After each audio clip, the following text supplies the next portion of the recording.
আসসালামু আলাইকুম। দুনিয়াতে আল্লাহর রহমতের সবচেয়ে বড় ছায়া হল আমাদের মা বাবা।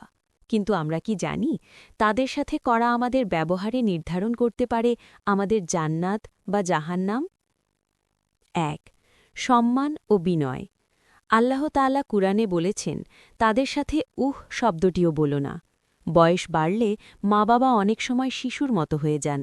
তখন বিরক্তি নয়, বরং পরম মমতায় তাদের আগলে রাখাই হল ইবাগত। ২. অভাব পূরণ ও সেবা। মা বাবার প্রয়োজনীয়তাগুলো মুখ ফুটে বলার আগেই পূরণ করা সন্তানের দায়িত্ব। তাদের আর্থিক ও শারীরিক সেবা করা নফল ইবাদতের চেয়েও অনেক ক্ষেত্রে বেশি সাওয়াবের কাজ। ৩. তাদের জন্য দোয়া করা। মা বাবা বেঁচে থাকুক বা না থাকুক, তাদের জন্য সবসময় রব্বির হামহুমা কামা রাব্বায়ানি সাগীরা বলে দোয়া করা প্রতিটি সন্তানের আবশ্যিক কর্তব্য। মনে রাখবেন, আজ আপনি আপনার মা বাবার সাথে যেমন ব্যবহার করবেন, আপনার সন্তানও বড় হয়ে আপনার সাথে ঠিক তেমনটিই করবে, কারণ এটি দুনিয়ার এক অনিবার্য প্রতিদান। আল্লাহ আমাদের সবাইকে মা বাবার বাধ্য সন্তান হওয়ার তৌফিক দান করুন। আমিন।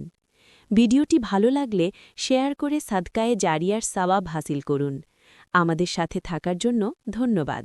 পরবর্তী যেন আর কোনো ভিডিও মিস না হয় সেজন্য সাবস্ক্রাইব করে আমাদের পাশে থাকুন এবং লাইক ও কমেন্ট করে জানিয়ে দিন আপনাদের মূল্যবান মতামত।